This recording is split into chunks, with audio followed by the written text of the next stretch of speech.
Bismillahirrahmanirrahim. Assalamualaikum warahmatullahi wabarakatuh. Alhamdulillahirabbil alamin. Assalatu wassalamu ala asyrafil anbiya'i wal mursalin wa ala alihi wa sahbihi ajma'in. Amma ba'd.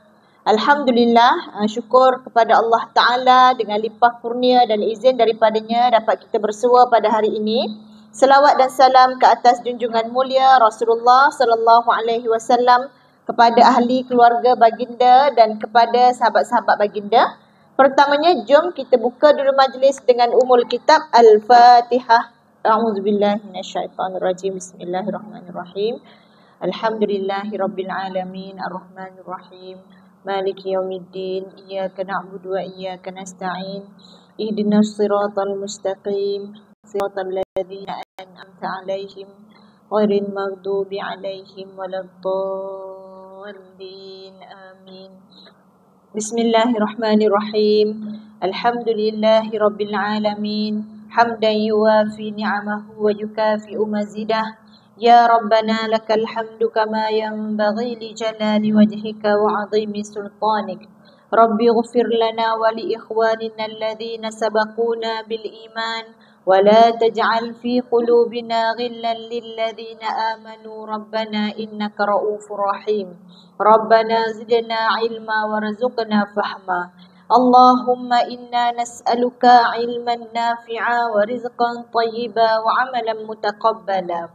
Rabbana taqabbal minna innaka antas sami'ul alim. Wa sallallahu ala Muhammad wa ala alihi wa sahbihi ajma'in. Walhamdulillahi rabbil alamin. Amin ya rabbal alamin. Baik, rindu juga rasa kan? Dah sebulan lebih tak jumpa, sebab biasa jumpa tak tiap bulan. Alhamdulillah. Terima kasih kerana masih istiqamah, masih sudi hadir. Mudah-mudahan Allah terima kedatangan kita ni sebagai amal ibadah, insya-Allah. Jemput masuk. Baik, insya-Allah hari ni kita dah wasiat yang ke-50 dah. Kita sudah sampai ke hadis ataupun bab yang ke-50 dalam buku 50 wasiat Rasulullah sallallahu alaihi wasallam untuk para wanita. Depankan kursi jap. Okey. Jadi kalau kita tengok, kita sudah pun melalui 49 bab. 49 bab, masya-Allah. Mudah-mudahan bertambah ilmu kita. Antara tanda ilmu kita bertambah dan bermakna adalah bila akhlak kita makin bagus. Jadi kita tak nak jadi kaki kuliah kan, sana sini kita datang, tetapi dalam keadaan akhlak kita semakin buruk. Contoh penyakit hati yang biasanya menghinggapi orang yang menuntut ilmu adalah takbur. Merasa diri lebih baik pada orang lain kan. Hari Ahad ni aku pergi ceramah, orang lain pergi jalan je. IOI lah mana. Lepas ni pergi-pergilah. Kan, jadi sayang sekali kalau kita dah berjaya buat satu benda yang baik secara tindakannya, tetapi dalam hati kita ni ada penyakit-penyakit hati. Dia kita jauhilah. Ya, sebab itu kita doa tadi, Rabbana taqabbal minna innaka antas sami'ul alim. Wahai Tuhan kami, terimalah daripada kami amalan-amalan kami, sesungguhnya Engkau Maha mendengar lagi Maha mengetahui. Ya, dan juga kepada yang menonton secara dalam talian, saya mengucapkan ribuan terima kasih. Ya, semoga Allah memberikan kita kefahaman.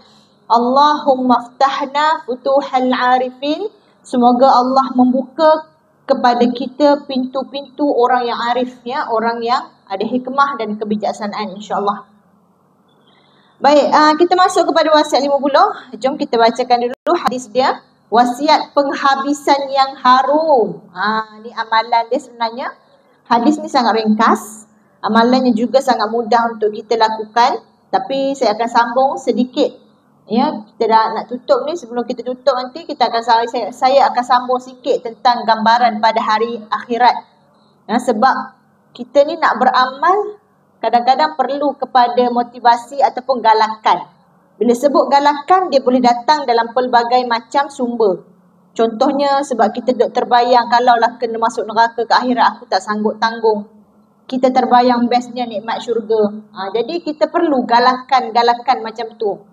Dan antara galakan terbesar adalah apabila kita lebih mengenali apa yang bakal kita alami pada hari akhirat nanti. Sebab benda tu nyata. Betul dah? Benda tu nyata. Pagi tadi saya duduk bersembang dengan anak saya umur 5 tahun kan. Dia kata pasal matilah. Dia 2-3 hari ni selalu cakap, kalau kita kat syurga, kalau kita rindu rumah macam mana? Macam-macam lah soalan kan, budak kecil baru belajar kan. So pagi tadi dia cakap, nanti kalau dia mati, apa-apalah dia tanya soalan kan. Saya kata, tapi janganlah mati sekarang, matilah masa tua nanti. So dalam kepala saya fikir, betul lah. Even anak kita pun yang kita tengok, yang kita sayang sangat ni pun kita tahu one day dia akan mati. Kita pun akan mati. Kan? Kalau tengok berita pelajar UPSI kan, yang meninggal dunia pun, bila adalah beberapa pelajar yang terbongkar amalan dia, kita pun kata, untungnya dia. Kerana amalan baiknya yang telah terbongkar selepas dia mati, kita kata inilah bekalan sebenar. Tahu rupanya. Tengok-tengok insan-insan, lepas tu tengok hiburan balik. Kenapa hati kita begitu keras? Bukan tak tahu, bukan tak mahu, tetapi tak mampu. Jadi mudah-mudahan dengan menuntut ilmu ni, kita mendapat petunjuk dan taufik. Taufik ni senang kata kekuatan, mendapat dorongan untuk kita betul-betul mengamalkan apa yang kita dah tahu dan dah faham. Okey. Jom kita baca dulu. An Yusairah radhiyallahu anha wa kanat minal muhajirat qalat qala lana Rasulullah sallallahu alaihi wasallam alaikunna bit tasbih wat tahlil wat taqdis wa'qidna bil anamil fa innahunna mas'ulatun mustantaqat wa la taghfurna fatansayna rahmah. Daripada Yusairah radhiyallahu anha, Yusairah ini adalah wanita yang berhijrah. Dia wanita solehah. Bila sebut wanita yang berhijrah ni, dalam kepala kita kena letak, dia bukan wanita biasa. Wanita yang berhijrah ni, dia telah menempuh perjalanan yang cukup jauh, yang cukup memenatkan dan menyusahkan, serta dalam jiwa mereka tu ada kesungguhan dan keimanan yang kuat untuk tinggalkan segala macam kesayangan di Mekah kerana nak memartabatkan Islam. Jadi bila sebut sahaja wanita-wanita muhajirin ni, dalam kepala kita kena letak mereka wanita yang cukup hebat. Sebab tu kalau kita ni ada diberi anugerah, darjah kebesaran lah semua kan. Wanita muhajirin ni bagi saya sebutan sebagai golongan muhajirin itu sendiri adalah satu pengiktirafan yang besar. Walaupun depan namanya tak ada apa-apa lah. Kalau kita kan ada gelaran panggilan. Kita tahu dia berjasa. Kita tahu dia ada ilmu. Kita tahu dia faham ataupun dia pakar dalam bidang ni. Ada title kan depan nama dia. Tetapi bila sebut sahaja muhajirin, itulah title yang kalaulah bagi saya, kita kena tahu dia orang hebat. Sebab perjalanan hijrah bukan perjalanan setakat musafir biasa. Setakat pindah biasa, bukan. Dia perjalanan yang kalau kata orang yang hijrah ni hati dia kuat dan dia merupakan seorang wanita yang cukup tegar meninggalkan semua yang dia sayang sebab nak peluk Islam. Sebab nak jadi muslimah, sebab nak boleh beramal. So itulah Yusairah. Apa dia kata? Baginda pernah bersabda kepada kami. Maksudnya baginda pesanlah kepada muslimat. Alaikunna bitasbih, ke atas kamu perlulah bertasbih, wat tahlil wat taqdis, dan bertahlil dan bertakdis, waqidna. Takdis tu ada sebutan dia nanti ya. Dan hitunglah dengan jari jemari kamu, kerana jari jemari itu nanti akan tentang amalan kita, dan janganlah kamu lupa sehingga kamu melupakan rahmat Allah Ta'ala. Pertama kita tengok baginda berpesan 3 ungkapan. Subhanallah, tasbih, la ilaha illallah, tahlil, manakala subhanal malikil qudus, taqdis. Tasbih dengan tahlil saya rasa kita dah biasa. Tapi ungkapan taqdis ni mungkin masih belum dibiasakan. Dia boleh disebut dengan 2 sebutan. Subhanal Malikil Quddus ataupun Subuhun Quddusun Rabbul Malaikati Waruh.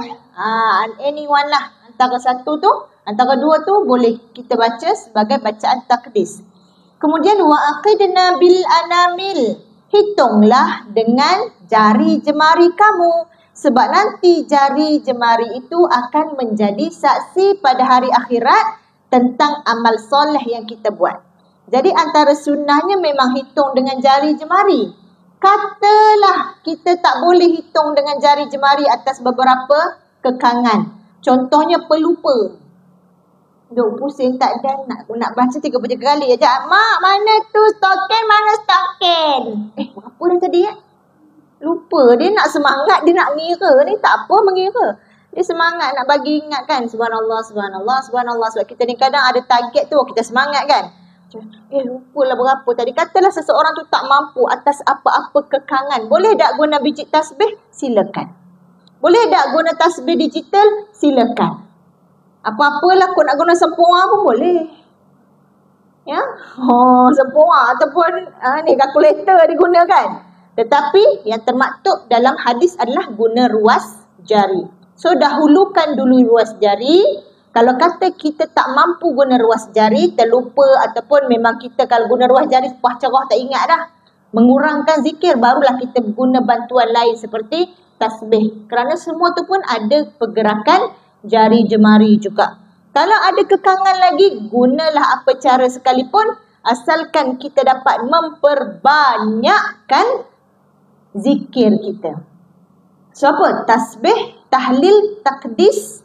Kita baca ini, kalau nak kata nak tukar-tukar ke, ya, nak baca selang-selang hari. Hari ni tasbih, esok baca tahlil, kemudian takdis.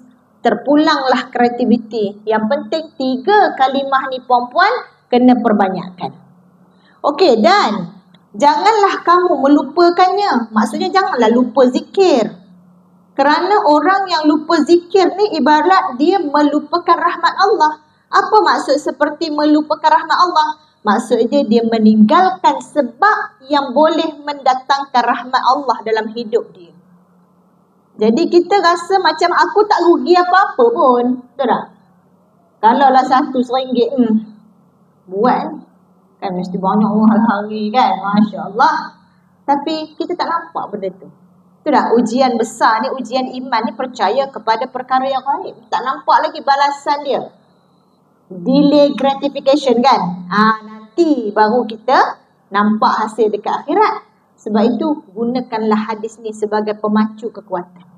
Orang yang tidak zikir walaupun dia kata okey je, gaji bertambah je, hidup smooth aja, tetapi sebenarnya dia sedang meninggalkan sebab untuk mendapat rahmat Allah Ta'ala. Jadi jangan lupa zikir, jangan abaikan zikir. Macam mana kita nak pastikan diri tak lupa? Pertama, kena sedar kita memang pelupa manusia. Kita mudah lalai. Sebab itu kena letakkan dalam aktiviti harian. Sebab itu juga selepas solat kita sangat digalakkan berwirid. Sebab solat kita memang buat. InsyaAllah memang buat. Jadi kita hanya stackkan sahaja. Kita hanya orang kata lapiskan. Bila solat terus zikir. Kecuali mungkin lah kalau macam kerja pejabat ke apa kan. Ada masa terhad. Surau pula kecil. Time tu pula dia berjara-rajin berzikirnya. Kan orang nak tunggu belakang. Nak guna telekong. Orang tunggu belakang nak guna tempat solat. Tak payahlah zikir tentu. Zikir masuk kereta pun boleh kan. So nak katanya ikut kesesuaian jugalah. Tetapi kalau tak ada kekangan. Tak ada rushing. Jadikan wirid sebagai ruang untuk kita zikir. Ruangan wirid selepas solat. Sebab apa? Kita panggil tu kaedah habit stacking. Ya. Habit stacking ni maksud dia, kita ada habit yang dah memang kita boleh buat secara konsisten.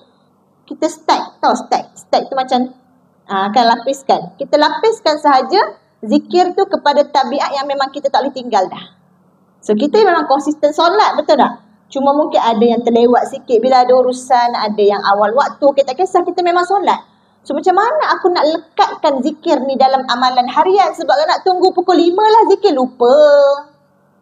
Kan? So, kita stackkan dalam benda yang memang kita akan buat setiap hari. So, itulah ruangan wirid. Jangan terlalu optimis nanti aku boleh buat. Itu solat ni bukan setakat solat, dia ada sunat, ada zikir. Lepas tu kita doa. Kalau nak tunggu kita doa entah-entah bila terdesak baru kita nak doa betul-betul. Jadi amalan zikir ni paling kurang buatlah selepas solat. Kalau ada kelapangan kesempatan, kita bacalah sambil kita buat aktiviti rumah. Apa sahaja yang kita buat, kita boleh iringi dengan zikir kecuali dalam tandas. Dalam keadaan yang bernajis, dalam keadaan tempat yang tandas semua tu, tak bolehlah lafazkan zikir, tak sesuai. Masak zikir, lipat kain sambil berzikir. So problem zaman sekarang sebab kita banyak teman lain. Contohnya lipat kain pasang cerita sikit lah. Kita tak ada masa terluang tak. Kalau zaman dulu mungkin sambil TV pula channelnya tu je lah. So cerita tak ada cerita, boring lah. Lipat kain tu, subhanallah. Sekarang tak ada. Dia tengah lipat kain, dia buka lah jual baju, dia beli baju. Sambil melipat, dia beli baru. Bukan salah cuma saya nak kata kadang tu cabaran tak. Sebab kita sentiasa ada ruang untuk berseronok dengan benda lain. Tak ada ruang untuk kita rasa boring. Tak ada ruang untuk kita rasa kosong, tak buat apa-apa, zikir lah. Sambil masak dengar radio. Sambil masak tengok video live. Sambil apa-apalah sambil kalau boleh dalam tandas tu pun. Jangan sampai kena buasir pula. Kan? Dia membuang air besar sambil tengok handphone lama setengah jam kat tandas. Jadi sebab itu, kita kena masukkanlah dalam harian kita lepas solat. Boleh? Lepas ni kita biasakan tahlil, tasbih dan takdis. Okey. Itu adalah bab yang ke-50. Boleh balik. Oh, betul-betul bangun. Gurau je. Okey. So, kita masuk kepada bab yang ke penutup lah. Penutup. Dan kesan zikir ni pula secara sampingannya, kesan zikir ni dia memberi kekuatan tambahan untuk kita beramal. Contohnya amal-amal yang wajib dan juga amalan sunat yang lain. Bila kita banyakkan zikir, bertambah rahmat Allah. Antara kesan bertambah rahmat Allah dalam hidup, hati kita lembut nak buat amal yang lain. Ni kalau rasa jajak boring, duduk dalam ceramah pun kan rasa macam panas punggung lah. Kan bila buka live mengaji ke live ceramah macam ni je matanya. Sepanjang masa macam tu. Kalau ngantuk betul tak apalah, tidur je lah. Tapi kan saya macam boring, tak tahan lah. Kan kenapa boleh tak tahan ni hati ni? Macam nak buat? Dengar je dulu. Lawan. Sebab bila iman tinggi nafsu akan turun. Bila nafsu tinggi iman turun. Bila maksiat banyak, amal kebajikan akan menurun. Bila amal kebajikan banyak, kadar maksiat turun. Dia tak sama. Dia macam jongkak-jongkek. So, kita lah bila mana nafsu kita tengah kuat tu, nak berehat, nak bersantai, asyik berhibur saja. Kita buka ceramah, rasa boringnya. Ya Allah, slow lah tu. Carilah yang kita suka. Ikutlah ceramah mana pun kan. Kita cuba lawan. Baca Quran, nak baca satu muka. Waktu bulan Ramadan bukan main lagi semangat. Setakat 10 muka tak ada apa lah kan. Tiba-tiba masuk ni, nak masuk bulan Muharram balik ni, dah tak mana hilang semangat, tak ada semangat dah. Apa kita kena buat? Baca je walau terpaksa. Lama-lama barulah nafsu tu turun balik. Dia kena mujahadah. Dan di antara yang paling mudah bermula dengan lafaz zikir. Jadi biasakan lidah kita berzikir. Okey, penutupnya. Kita akan ikuti 20 poin yang menghimpunkan semua yang kita dah belajar dalam kitab ni secara ringkas lah. Okey, bagi siapa yang ada ikuti, mungkin anda pun dah dapat sebahagian besar. Mungkin ada masa tak datang, tapi yang datang tu saya rasa insya-Allah dah dapat banyak juga dah ya. Okey, so wahai saudari muslimahku, penulis merangkumkan beberapa nasihat kepada kita sebagai penutup ni, kita kata summary lah. Pertama, ikhlaslah kerana Allah ketika kita sendiri ataupun terang-terangan depan orang. Hindarilah riak dalam perkataan dan perbuatanmu. Perkataan maksudnya kita mengungkapkan apa yang kita tak maksudkan. Dalam hati lain, mengungkapkan lain. Ya, ataupun kita tak ikhlas dalam mengungkapkan sesuatu. Itu juga riak. Yang kedua, hindarilah syirik dalam akidah dan ibadah kerana ia akan menjatuhkan setiap perbuatanmu. Bukan sahaja kita kata syirik yang nyata tu menyembah Tuhan yang lain, itu memang terkeluar pada Islam. Kita bimbang yang tersembunyi, contohnya merasa kagum atau sombong dengan pencapaian diri. Aku mampu solat tasbih tiap-tiap hari aku buat. Dah takbur. Dia rasa diri lebih baik pada orang. Pandang pula suami duk kerong-kerong. Aku bangun tahajud tiap-tiap hari. Kan? Padahal aku sakit lutut. Dia okey je kan? Ni bila takbur ni dibimbangi, amalan kita tertolak. Sebab itu, buat pada masa yang sama kena jaga niat. Always kita kena tajdid dalam hati, kena review balik. Niat aku apa datang sini? Aku dah solat banyak kan, tiba-tiba terpandang rendah. Katalah kepada suami sendiri ke. Sebab siapa lagi yang akrab dengan kita kan? Yang kita tahu amalan dia. Kepada anak tu kita pandang rendah. Mak usia kamu ni dah macam-macam dah. Kan, pakai tudung labuh dah, mengaji, pandai. Jaga-jaga. Menasihati boleh. Boleh, bukan tak boleh. Mak usia kamu dah pandai masak, dah pandai itu. Tapi jangan sampai ujub. Jaga-jaga bukan tak boleh langsung. Kita nak compare sebab kadang-kadang ada kau nak bebel kan. Tapi jangan sampai ujub. Takjub dengan diri. Tengok aku mampu buat. Aku hebat. Cepat-cepat istighfar dan la haula wala quwata illa billahil aliyil azim. Balikkan semula segala kekuatan kita mampu buat tu semuanya daripada Allah Ta'ala. Okey, yang ketiga, hendaklah mendalami hukum hakam agamamu. Dan janganlah kamu memandang segala urusan hanya dengan kekuatan akal sahaja. Bukan kerana kekuatan akal kita cerdik ataupun kerana benda tu logik tak logik, rasional tak rasional. Kadang-kadang ada perkara yang kita memang serahkan sepenuhnya kepada Allah Ta'ala. Kadang-kala ada benda yang kita rasa tak logik lah nak buat. Tapi kalau hukum kata kena buat, buat ajalah. So jangan kita memenangkan akal melebihi wahyu. Maksudnya akal yang mungkin sombong, yang mungkin kata tak logik, tak rasional. Sebab sebenarnya tuntutan wahyu itu sangat meraihkan akal manusia. Okey? Yang keempat, taatlah kepada suamimu kalau ada suami. Janganlah menolak apa yang dia minta selain satu kederhakaan. Jagalah dirimu dan hartanya selama dia tidak ada di sisimu. Bagi wanita yang ada suami, kita jagalah ketaatan kepada suami, terutama dalam dunia sekarang yang penuh dengan berkira-kira kan. Suami ni wanita patutnya tak payah buat ni, tak payah buat ni kan. Jadi kita muhasabah baliklah. Kita kat dunia ni memang adalah ruang untuk kita pulun beramal. Orang yang kat dunia dia betul-betul buat amalan, dia akan berehat sebenar-benarnya di dalam syurga nanti insya-Allah. Jadi kita ni bukan tak boleh berehat, kena berehat. Tapi jangan sampai semua amal tak nak buat. Semua suami kena buat kan, ada fahaman gitu sekarang kan. Semua suami kita bini kena relax je, nak kena me time every day, every time, time kan. Semua suami kadang-kadang bukan apa ya, pemahaman begini boleh jadi dipengaruhi dengan rasa dunia ni memang dia nak rehat saja. Tak nak bersusah payah. So dia sebenarnya apa-apa yang Allah bagi tanggungjawab kita itulah ladang pahala kita. Kecuali kalau sampai menzalimi itu lain cerita. Tapi selagi kita boleh berbakti, berbaktilah. Bila kita ada mindset begini, pertama hati kita kurang merusuh. Tak fikir apa aku dapat, apa aku boleh beri.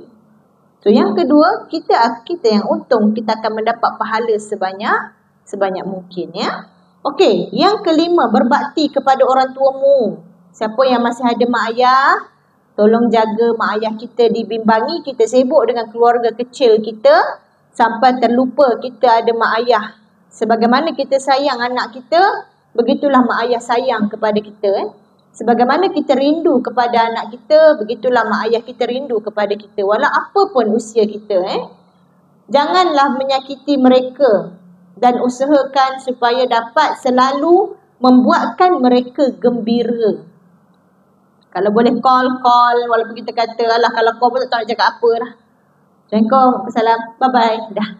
Tanda ingatan. Okey. Yang keenam, jadilah pesaing dalam kebaikan. Ini tadilah kan contoh, jangan berkira nak buat baik. Awak larat, awak buat. Awak tak nak buat, tak payah buat. Jangan tengok kita je buat, orang tu tak buat pun. Jadi apa jadi? Kita akan tinggalkan amalan tu walaupun kita mampu. Sebab apa? Tak apa, hati asyik aku je. Betul tak? Jadi bersaing ni bukan dalam meninggalkan kebaikan. Bersaing dalam membuat kebaikan. Dan bersegera menjauhi keburukan, banyakkan zikir dan juga sedekah. Yang ketujuh, buat baik kepada jiran tetangga dalam perkataan atau perbuatan. Dan janganlah memperlihatkan kepada mereka kecuali yang baik-baik. Ada jiran, jaga baik-baik. Kalaupun kita tak mampu nak sembang sangat, nak buat baik sangat, paling kurang jangan biar mereka dapat keburukan daripada kita. Ada pelihara haiwan, jaga elok-elok. Ada buat projek DIY ke dalam rumah, jangan sampai jiran tak senang. Sebab apa? Kedudukan jiran ni tinggi dalam Islam. Kenapa? Sebab pernah tak ada kes orang rasa macam depressed, stress sebab jiran buat perangai? Ada. Dia bukan serumah pun, tapi sebab dia dekat, kesan dia besar kepada kita. Kalau kata dekat kawasan kampung tu, dia suka bakar sampah. Bakar awal pula tu habis baju bawah sak. Kan duduk sedut je apa asap-asap hari-hari. Kan tak elok tu. Jadi jiran ni, kalaupun kita tak pandai sangat lah nak buat baik lebih-lebih ke nak bersembang tak pandai sangat, kurang-kurang jangan biar dia terkesan negatif kerana kita. Tu je. Sebab baginda bersabda, al-muslim man salimal muslimuna min lisanihi wa yadihi. Takrifan katalah kita ni nak nampak kita ni seorang Muslim. Nampak keindahan Islam tu pada kita bila mana orang yang lain selamat daripada kejahatan lidah dan tangan kita. So maksudnya kalau kita pun tak mampu sangat nak jadi orang yang dikenali dengan kebaikan ke, memang pandai menegur, pandai kepada tegur tu. Maksudnya pandai menyapa, pandai bersembang ramah, tak apa. Sebab setiap individu ni berbeza kan. Ada yang pendiam, ada yang peramah. Kurang-kurang, jangan orang lain susah sebab kita. Ya? Kemudian jadilah orang yang selalu melaksanakan solat tepat pada waktu dan laksanakan solat semampumu. Tepat pada waktu ni adalah jangan sampai melangkaui masa solat. Tak boleh senang-senang nak qada solat. Mak pengantin ke, pengantin yang dah make up ke, pergi berjalan alam anda ke maghrib pula singkat. Kan? Nak solat pula ramai orang. Macam mana? Tak apalah kita qada, Allah tahu. Kita dah cuba. Allah, mudah-mudah aja kan. Solat ni memang kita kena buat dalam waktu dia. Kalau kita sengaja qada, maksudnya kita sengaja meninggalkan solat. Maksudnya tanpa sebab lah. Kan? Bukan sebab darurat. Mesti tadilah kenduri kan. Baru nak pergi belakang, kalau mak pengantin baru nak pergi belakang solat, ada pula kawan, terima kasihlah jemput, datang nak jumpa. Kawan sekolah tadika, kawan sekolah rendah, kawan sekolah menengah, kawan sekerja. Kan kedua nak jumpa, dia baru nak pergi solat, ada kawan datang pula kan. Jadi macam mana tu? Kekuatan hati kena ada lah. Sebab itu bukan alasan untuk kita qada ataupun jamak solat tu kan. Jadi disebabkan itu, solat ni mesti dalam waktu dia.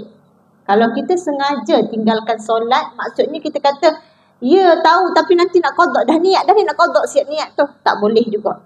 Sebab itu dikira sengaja meninggalkan solat. Jadi solat dalam waktu ni kewajipan yang telah ditetapkan. Maksudnya waktu dia tu Allah dah tetap, tak boleh kita nak sewenang-wenangnya qada tanpa ada darurat. Alasan munasabah seperti tertidur, tak sedar, terlupa. Ya, jadi itu kita kena ambil berat ni. Sebab saya tengok kadang qada ni menjadi satu benda yang kita ringankan. Tak boleh, solat tu mesti dalam waktu dia ya. Dan laksanakan solat sunat semampu kita. Antara solat sunat yang utama. Dah amal belum solat sunat fajar? Solat sunat 2 rakaat sebelum subuh lebih baik berbanding dunia dan seisinya. Itu paling mudah tu di awal pagi tu. Bangun awal sikit 5 minit daripada masa biasa je pun dah dapat buat solat sunat fajar. Okey, dah buat apa lagi? Kalau time kerja, kata ada masa rehat, buat solat duha. Kalau tak dapat masa rehat, tak apalah, tak payahlah buat. Ini dia ambil masa banyak. Sebab apa? Nak cuci makeup, ambil wuduk. Solat duha pula 4 rakaat. Lepas tu dia nak pakai makeup balik. 1 jam dia ambil masa kerja nak solat sunat duha. Itu tak betul. Jangan kita kata lah, kita nak solat sunat duha. Benda sunat, pekerjaan yang dia kena laksanakan tu amanah, ada satu kewajipan pada dia. Jadi kalau kata memang nak buat, kalau ada masa buatlah. Kalau boleh buatlah. Kalau tak boleh, tak apalah, solat zuhur nanti. Solat zuhur je lah. Ni solat sunat. Solat sunat ni semampumu. Maksudnya jangan sampai dia mengabaikan kewajipan. Dan menyebabkan pula solat ini dipandang buruk. Terutama kepada majikan yang mungkin bukan Islam. Ataupun majikannya pun Muslim tapi tak melazimi yang sunat lagi. Dia tengok kita buat sunat punya lama, dia kata tak nak lah, rasa macam panjang sangat masa kan. So kita dah mewajahkan sesuatu yang tidak baik. Jadi kalau ada yang bekerja dekat sini nak solat duha, pastikan masa kerja kita tidak terganggu. Nak buat juga, okey, orang lain dapat rehat, dia pergi minum kopi, pergi minum air kat pantry. Kita nak solat duha, kita tak bolehlah minum kopi. Kita korbankan masa mengopi dengan menunaikan solat sunat duha. Boleh ya? Okey, jadilah wanita yang mulia. Jauhilah sifat kikir. Kerana Allah mencintai orang mulia dan pemurah. Serta membenci orang yang bakhil. Ingat tak, dalam kitab ni kita dah belajar 2 jenis kedekut. Satu asyuh, satu al-bukhlu, al-bakhil ni. Okey, bakhil ni lebih ke, dia sempit sikit. Orang yang kedekut duit je, harta je. Tapi kalau asyuh, dia kedekut semua benda. Apa maksud kedekut semua benda? Kedekut tak nak tolong fikir. Cuba bagi pendapat sikit. Malas nak fikir. Kan? Yang kedua, kedekut masa. Jom lah pergi surau gotong royong sikit. Tak boleh, kita busy lah. Gimana? Shopping. Tengok movie. Kan? Tak ada pun benda mustahak tapi kedekut masa dia, betul-betul dia jaga. Yang ketiga apa? Kedekut ilmu. Malas nak mengajar orang. Tak nak lah nanti semua orang tahu. Kedekut ilmu. Ya, jadi kedekut bab kita panggil asyuh ni, dia kedekut secara umumnya, dia memang loket nak buat apa-apa bentuk kebaikan. So jaga-jaga. Ya, kita jangan bersifat kedekut dalam apa jua perkara. Cubalah. Nak cakap tak langsung, biasalah. Al-mal wal-banuna zinatul hayatid dunya. Allah firman dalam surah Al-Kahfi. Harta benda kamu, anak pinak kamu ni memang hiasan dunia. Benda yang dekat sangat dengan hati kita.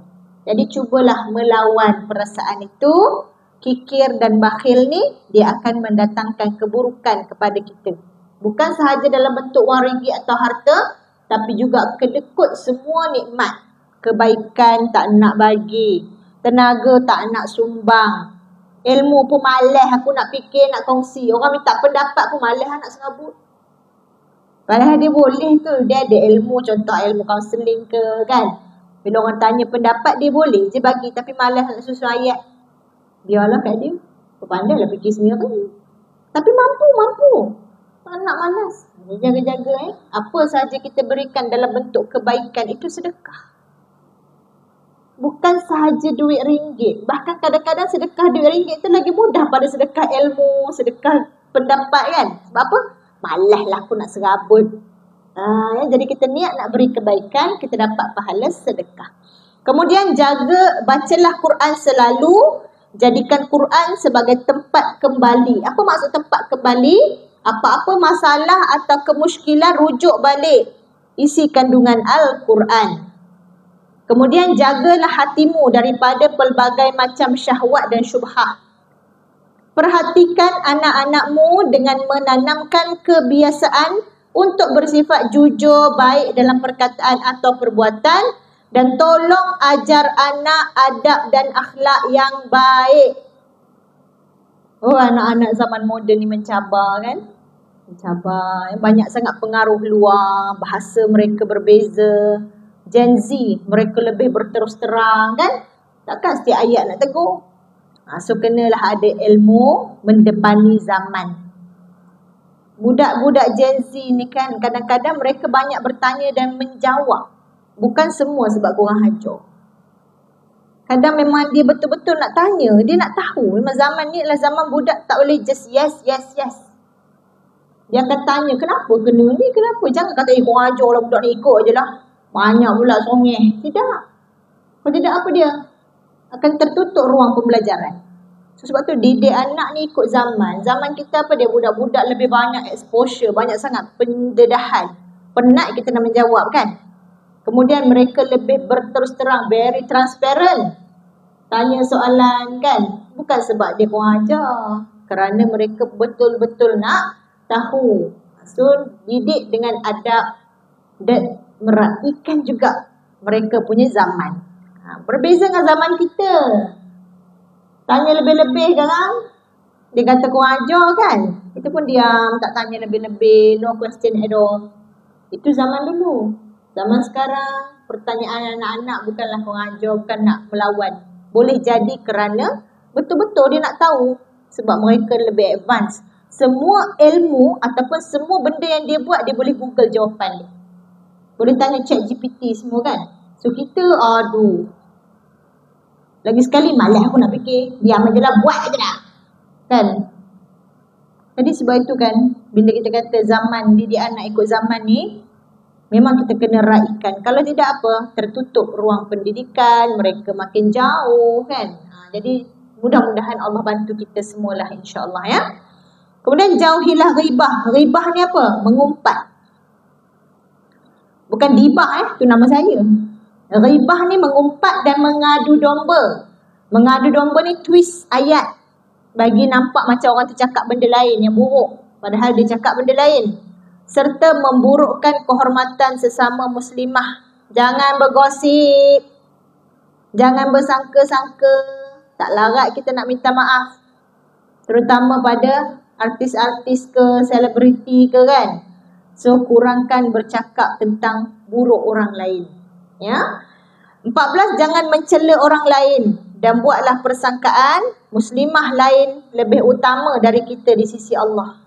Barulah kita tak rasa megah dan selalu bersangka buruk. Kita anggap mungkin Allah sayang dia lebih pada aku. Mungkin amal dia lebih baik pada aku. Saya kan bila jumpa ramai orang memang ada. Saya jumpa kadang mungkin tudung dia belum sempurna tapi dia bangun tahajud semua kan. Jadi memanglah kita kata kalau solat kenapa dia tak tutup aurat sempurna. Itu proses lah. Bagi saya itu proses lah. Tapi dia mampu buat apa yang aku tak mampu buat. Macam itulah kan. So kita banyak ke arah pandang baik. Itu bukan senang betul lah. Sebab tu kita kalau kata baik je kita mesti pandang tudung dulu. Sebab tudung ni hak paling mudah nampak. Kemaksiatan menunjukkan aurat tu maksiat yang senang manusia nampak. Hakikatnya banyak lagi maksiat lain. Betul dah? Mengumpat dah tinggalkan ke belum? Tahulah kan. Suka bersangka buruk. Suka takbur. Buat amalannya riak. Beri sedekahnya tidak ikhlas. So banyak lagi sebenarnya maksiat yang mungkin kita masih belum tinggal. Cumanya tak terlihat pada zahir. Sebab itu, bila kita pandang orang buat dosa, kita doakan dia. Dan mudah-mudahan dengan cara itu Allah bebaskan kita daripada dosa yang kita selalu buat. Ya? Okey, jadi juga wanita yang zuhud di dunia dan menyedangi kehidupan akhirat. Zuhud ni bukan bermaksud tak ada harta. Tetapi tidak menggenggam duit, tak menggenggam harta tu kuat-kuat dalam hati. Bila perlu dikeluarkan, keluarkan. Bila perlu disedekah, sedekahkan. Bila perlu dizakat, dizakatkan. Ya? Dan jangan jadi wanita yang suka mengeluh dan marah bila menghadapi cubaan. Jadilah wanita yang sabar dan pasrah serta mencari pahala daripada Allah. Jadilah wanita yang dapat dipercayai dan memegang amanah. Janganlah memandang orang yang lebih baik daripadamu dalam bab keduniaan.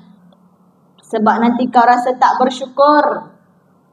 Yang zaman orang menunjuk-nunjuk semua benda, kita duduk pandang hak best-best.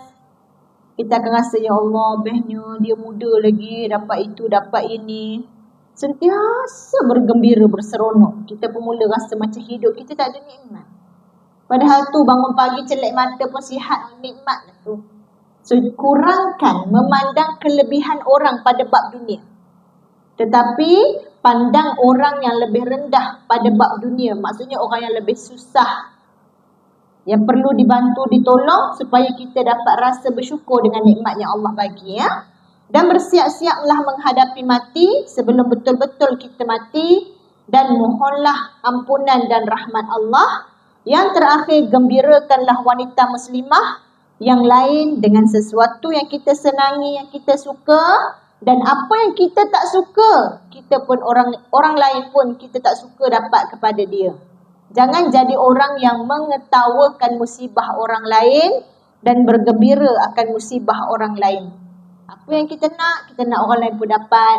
Apa yang kita tak nak, kita nak orang lain pun tak dapat benda tu. Tak kena benda tu, ya. Itulah hati yang ikhlas dan baik. Dan hati yang jauh daripada sifat hasad dengki.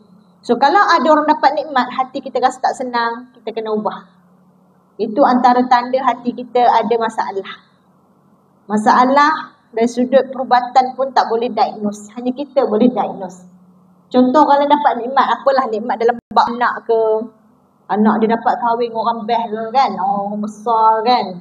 Anak dia dapat jodoh awal pada anak kita sakit hati. Tengoklah tu menunjuk sangat suami. Sekarang cerai tak tahulah. Mula-mula memang manis. Itu antara ayat jealous lah tu. Nampak orang harta lebih. Tak apalah, kita pun tak pandang harta benda sangat. Nanti kena hisap. Padahal kau tak puas hati. Kan? Jadi itu antara ayat-ayat tu, skrip-skrip tu sebenarnya dengki tu. Jaga-jaga kalau kita rasa tak senang tengok orang lain dapat nikmat, berkemungkinan besar kita ada hasad dengki. Berkemungkinan besar saya cakap. Kecuali kalau kita tak suka seseorang dapat nikmat kerana kita sedar dengan nikmat tu dia akan buat maksiat lagi. Itu lain. Kalau kata maksiat dia tak buat, kita suka je dia dapat nikmat. Tapi nampak makin maju bisnes, makin banyak je maksiat dia buat. Itu sebab kita tak nak dia buat maksiat. Tapi kalau kita tak sedar hati, orang lain yang dapat nikmat, kau yang panas. So apa ni? Ini sebenarnya hati dia ada masalah. Kena bersihkan. Masalah ni apa-apa ubat fizikal tak boleh ubat. Kecuali dengan menambahkan zikir pada Allah Ta'ala, menambahkan ilmu tentang hasad dengki yang berdosa besar ni, dan menambahkan amal ibadah supaya kita hilang segala penyakit-penyakit yang buruk ni kan. Jadi kalau kata ada rezeki, ada peluang, lepas ni kita akan buka kitab penawar bagi hati. Okay. So untuk kitab ni dulu, itu adalah penutup dia. Wahai saudari muslimahku, inilah penutup wasiat Rasulullah yang disampaikan kepada para wanita. Kita mohon Allah memperkenankan semoga segala amalan kita menuntut ilmu dan apa yang kita amalkan daripada kitab ini mendapat keredaan Allah Subhanahu Wa Taala. Insya-Allah. Dah belum habis lagi. Jangan kemah rehat lagi. Sebab hari ni saya ada masa sikit, saya nak sambung sikit ya. Tentang bagaimana gambaran kita pada hari kiamat nanti supaya kita dapat lebih bersedia, lebih kuat untuk beramal. Pertama nanti apabila kita berada di alam barzakh, selepas itu akan berlakulah hari kiamat. Alam barzakh ni maksudnya alam kubur lah. Mana-mana jasad walaupun mungkin jenazah dia tak dikuburkan, tak jumpa, hilang. Kalau kata dah mati, dia tetap akan ke alam barzakh. Jangan kita bayang alam barzakh ni mesti kena ada kubur. Tidak semestinya. Dia dimensi yang berbeza dah. Okey. Jadi lepas kita menghadapi alam barzakh, kita akan menghadapi hari kiamat lah. Orang yang betul-betul beriman, imannya benar, dia tidak akan menghadapi kedahsyatan hari kiamat. So kita doalah pada Allah, semoga kita selamat daripada fitnah akhir zaman, daripada kejahatan-kejahatan, daripada menyaksikan kedahsyatan hari kiamat. Selepas daripada hari kiamat, kita semua akan dibangkitkan kembali untuk menuju ke padang mahsyar. Inilah kita kata mahsyar ini adalah tempat perhimpunan untuk melalui proses saringan. Ini semua akan berlaku pada kita. Kemudian dia akan dihimpunkan di mahsyar, manusia dan jin dihimpunkan dalam dua kumpulan ikut amal masing-masing. Ketika ini, boleh tak kita cari orang yang kita kenal? Tak. Kita semua kalut dengan urusan kita masing-masing. Ibaratnya kalau zaman sekolah dulu saya ingat, habis je exam minggu depan tu kan, cikgu masuk dalam kelas bawa kertas satu bandel. Berdebar dah. Weh, result lah. Ikut cikgu bawa kertas ujian lah, weh, markah berapa kan. Siapa yang dah ready rasa dapat jawab kan, dia lega lah sikit. Bajet-bajet dapat markah tinggi lah tu. Siapa yang tak bersedia, mesti dia menggelabah bewak lah. Menggelabah. Sebab apa? Kita pun tahu sama ada kita dah buat betul-betul ataupun tidak. Ataupun sekarang kita kata, nantilah dah pencen nanti. Nantilah umur 50 belum sampai lagi masa. Padahal masa ada, modal tenaga ada. Kita ada, ilmu pun ada. Apa yang kita tunggu sahabat-sahabat? Sebab nanti ni, bila akan dihimpunkan di padang mahsyar nanti, manusia akan sangat resah menantikan berapa banyak markah ujiannya. Dan ketika itu Allah akan membentangkan lembaran amal kepada kita. Manusia dan jin diperlihatkan catatan amalan kita masing-masing. Mulut terkunci dan seluruh anggota badan menjadi saksi. Ketika inilah anggota badan kita boleh berbicara untuk menjadi saksi menentang kita atau membela kita. Membela kita kalau dengan anggota ni kita banyak buat amal soleh. Menentang kalau dengan anggota ini kita buat amal-amal yang jahat dan belum taubat. Sebab itu setiap hari mesti taubat. Bukan takat setiap hari. Dan dalam sehari kena taubat berulang kali. Kata baginda dua benda. Kita dah belajar dalam bab berapa tak ingat dah hari tu. Bab taubat. Siap 40 lebih, 44 rasanya. Pertama, satu riwayat baginda bertaubat 100 kali sehari. Yang kedua, baginda memohon ampun 70 kali sehari. Maksudnya kelangsungan taubat tu bukan hari ni malam lagi aku taubat. Tidak. Taubat tu berlangsung sepanjang hari sebab tak tahu bila masa kita mati. Dan kita doalah, baru-baru ni kan berita tentang seorang ayah dan bayi meninggal dunia kan. Kerana terhempap tangan ayahnya yang meninggal sebab sakit jantung. So babynya pun dengan asbab tu meninggal dunia. Tak sangka langsung. Kan? Kita doalah Allah memberikan rahmat kepada almarhum. Memberi kekuatan kepada ahli keluarga yang ditinggalkan. So nampak itulah rapuhnya hidup kita. Mak-mak yang menghantar anak dalam bas kan. Dengan bekal rendang, lemang, ketupat. A few hours after that dapat berita dah tak ada. So begitulah rapuhnya hidup kita. Jadi jangan kita sangka, ya Allah takkan kok mati sekarang sebab apa anak aku kecil lagi. Tak ada jaminan puan-puan. Jadi sebab itu dalam sehari taubat tu mesti dilakukan secara berterusan. Okey. Selepas dibentangkan lembaran amal, tiba masa nak kena hisap ni kena timbang pula. Kita akan menerima pengadilan melalui mizan. Manusia dan jin akan dibicarakan dan dihisap. Ketika inilah akan berlaku pemberian syafaat kepada sesiapa yang dapat. Time ni mula menggagau lah. Banyak tak selawat aku. Aku ikut sunnah baginda dah. Aku ada tak syafaat daripada Al-Quran ke? Bantuan-bantuan talian hayat. Nak boleh korek-korek lagi. Kat dunia malah. Syafaat nak. Ini saya ketuk diri saya ni. Kita akan sangat memerlukan syafaat sahabat-sahabat. Sebab itu apa-apa sahaja yang kita dapat buat untuk membolehkan kita dapat syafaat. Macam-macam syafaat daripada Quran ada. Syafaat baginda ada. Kita lakukan. Sebab apa nanti kita akan sangat memerlukannya. Saya senang kata dia macam duit persaraan lah. Pahala-pahala lah. Tapi ni syafaat kita kata. Kalau kata duit tu kan. Duit selit-selit dalam dompet. Kan ya. Perlu tu perlu kadang-kadang. Jadi sebab itu. Kita jangan mengabaikan apa-apa perkara yang dapat mendatangkan syafaat. Syafaat ni kita panggil talian hayat lah. Talian hayat ya. Kemudian lepas diadili. Saya suka bayangkan dia macam dacing tu. Dacing diadili semua. Barulah kita akan melalui titian sirat. Ketika lalui titian ini. Dah habis dah tu kira amal. Dah tahu dah sebenarnya nasib. Dia akan lalu titian itu. Manusia akan lalu titian yang merentangi neraka menuju syurga. Destinasi akhir manusia adalah sama ada syurga atau neraka. Mereka yang dah berjaya masuk syurga lepas dihisap amalan. Waktu hisap amalan ni nantilah kalau kita ada aniaya orang, dia boleh ambil pahala kita. Dia tuntut dekat situ. Kalau kita ada mengumpat orang juga macam tu. Tu kata dah lah sikit kan orang ambil pula. Jadi sebab itu jangan kita senang-senang nak mengumpat orang. Ini antara bagi saya amalan yang ringan di lisan, sangat berat pada timbangan kita. Kemudian selepas dah dihisap, dah tahu dah untung nasib, lalu titian sirat, dia merentangi neraka, hujung destinasinya ada syurga. Siapa yang tidak berjaya, dia akan jatuh ketika itu. Na'udzubillah min zalik. Maka siapa yang berjaya, dia akan dapat masuk ke dalam syurga Allah Ta'ala. Lega lah time tu. So sebenarnya jauh lagi dak perjalanan kita. Sangat jauh lagi. Itu Allah pesan dalam Quran, وَتَزَوَّدُوا فَإِنَّ خَيْرَ الزَّادِ التَّقْوَى. Dan berbekallah, sesungguhnya sebaik-baik bekalan adalah takwa kepada Allah Ta'ala. Sahabat-sahabat, jauh lagi ni perjalanan kita ni. Sebab itu bekal tu biar banyak sikit. Macam kita nak balik kampung kan, kita kata ni R&R ni penuh ni. Nak sampai jauh bukan takat bekal makanan, botol kosong pun dia bawa. Faham tak botol kosong? Kukuklah emergency. Sekarang kat Shopee ada jual tandas portable kan. Tu mungkin berguna juga tu kan. Sebab apa fikir ni?